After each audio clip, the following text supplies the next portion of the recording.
everyone, and welcome back to Liz Sews. So I got a question a few weeks ago about how I stored my bra making supplies. So I thought I would share that with you guys today. So bra making, more than anything else other than fabric and patterns and stuff like that, was something where I really got a lot of things in a very short period of time, and then really struggled with how to like organize them and keep it in a way that I could know where things were and still get the use out of them that I wanted. So I'm going to show you what I do with mine. I'm not saying it's the perfect method for organizing bra supplies, but it's what works for me. So if you've watched my sewing room tour before, you know that this is sort of like my central. I have all of my fabrics down here. So the bra making supplies are really centered around this box here, and then up here is where I keep all of my kits. So I'm going to pull those out, set them on the floor, and then go through and show you what's inside of each one of those. So the first box I have to show you here, it's just a little paper box that I got from IKEA. I don't particularly like the white. I might go and spray paint it and make it something else. So this is where I keep all my patterns. So right here you can see I also put all of my like paper patterns that I have traced out. So we have like Renfrew, Lander pants, Robinson coat, things like this. But that's also how I keep all of my bra patterns as well. There is a camisole that I haven't made yet.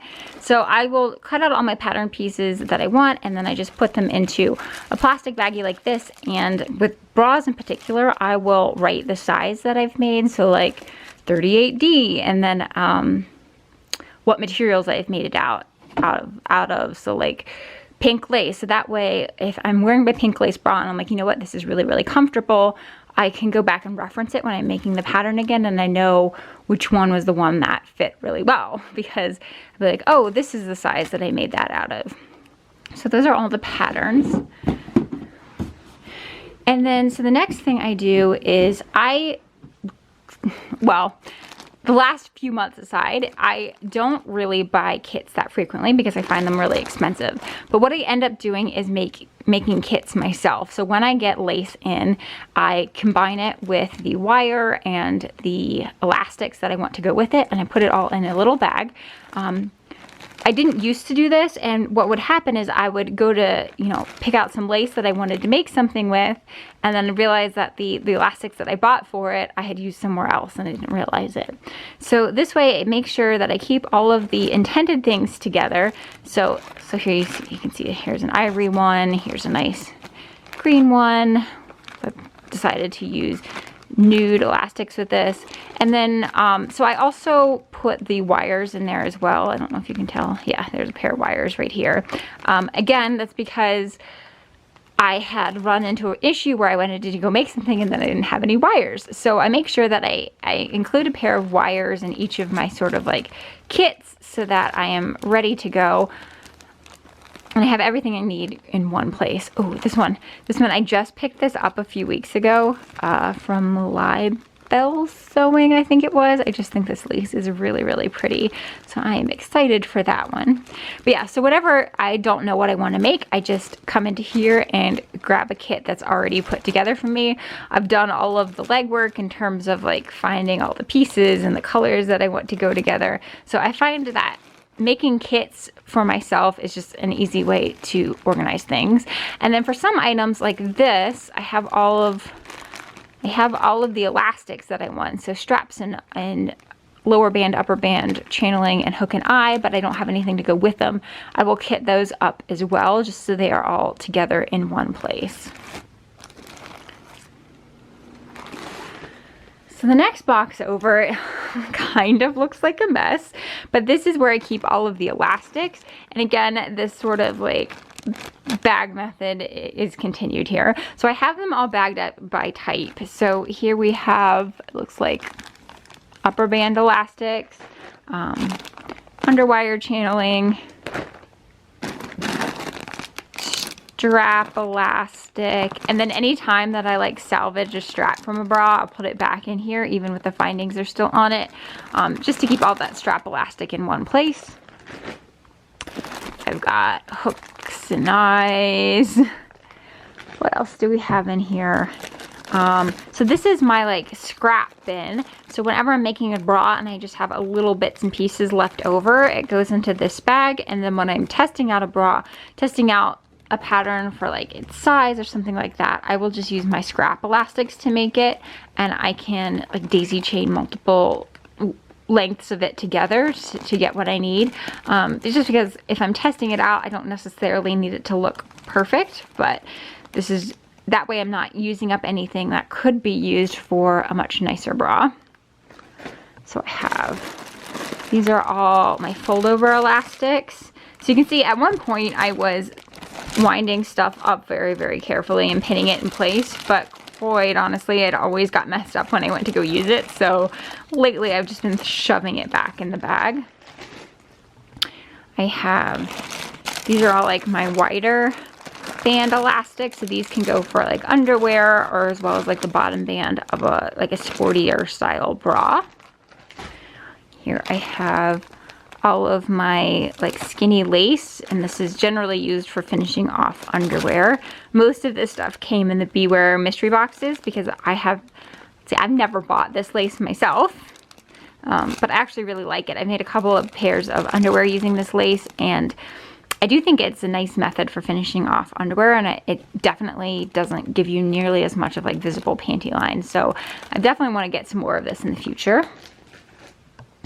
See, this looks like lower band elastic because it's a little bit thicker. This is just extra bags. So whenever I buy sewing materials, I save all the bags.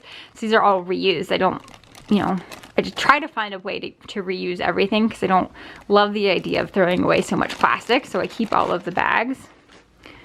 I have some swimwear elastic.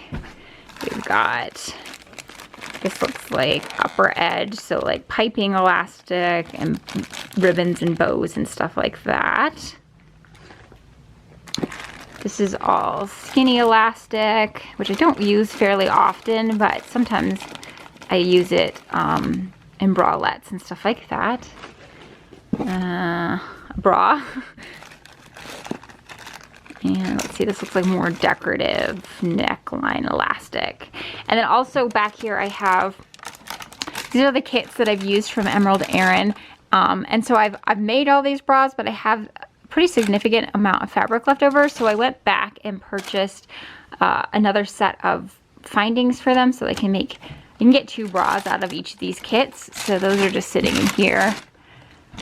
And then here are all of my underwires. So these are all the size, these are all the 40s. Yeah. So this is my standard underwire, and I have some, and I group them together and then I tape them in groups. So I have just like the regular day style, I have plunge style, and I have a high underarm wire, but they're all 40, so they all go in the same bag. And I believe that these are all 38s. So for a while I thought it was a 38, but I gained some weight, so I moved up to a 40 size wire. I think now I might need to go back to the 38, but I keep both of those in here. So that is everything in this box. So here we have the last box, which is mainly all fabrics. I thought about cleaning this up before showing it to you, but I was like, nah, I should just, you know, be realistic about how I have everything organized.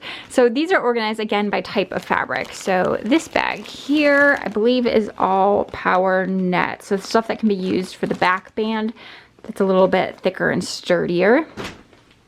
That one's really heavy. Let's see, this one is, I think this is all like jerseys and underwear type fabric. So you can see I've got some scraps left over from Beware mystery boxes, some lemon print. There's different, this nude one I use a lot is the gusset lining. I also have a black one that I use probably more frequently for gusset lining, and that's just like a cotton jersey. So those are all my jerseys.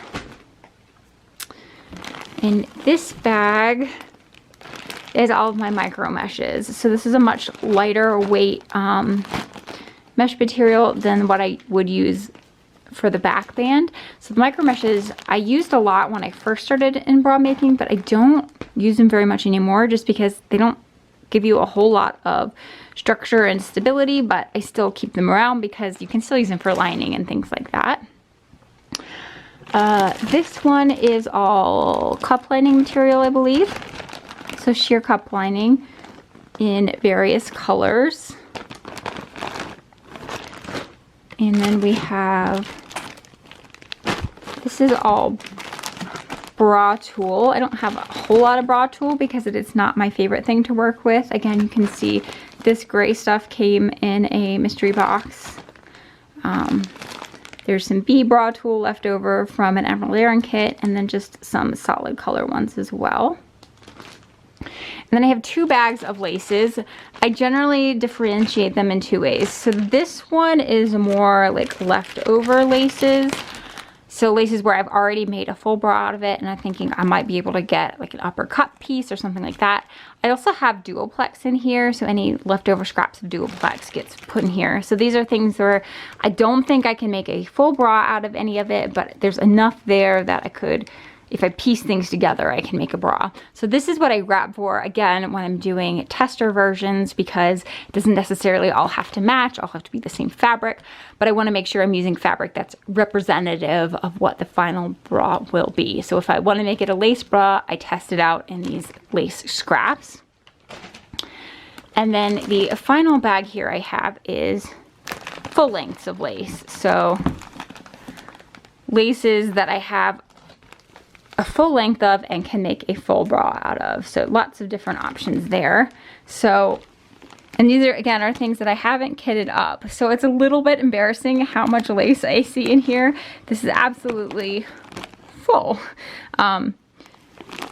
So when I want to go ahead and make some more of the kits like I talked about over here, what I do is I will get out one of each bag, and then I pick things from every single bag. So I'll get my underarm, my overband elastic, and my channeling, and my hook and eyes. I'll get all those bags out and set them in a row, a bag of lace and a bag of fabric, and then I pick something from each bag, and that's how I make my kits. Oh, I lied. There's one more thing in here, and that is satiny fabric. So I think this red satin came from a Beware mystery box, and I just haven't got around to using it yet. I have, like, I think I have pink and I have some purple. Now I do have some more like satiny type fabrics over here. This one is a silk that I got from Fabric Mart and I've never used. So if it's like a dress length of a silky satiny fabric, it goes over here. But if it's just for like a bra amount, then I stuff it in a bag and I set it here. So I've been for fabrics, I've been for elastics, I've been for kitted up things that are ready to sew, and then finally a bin for patterns. And I found that that works out pretty well for me in terms of being able to find what I need, be making what I want to make when I want to make it. I hope you guys have enjoyed this little look at the way I store all of my bra making materials, and I will see you guys next time. Take care.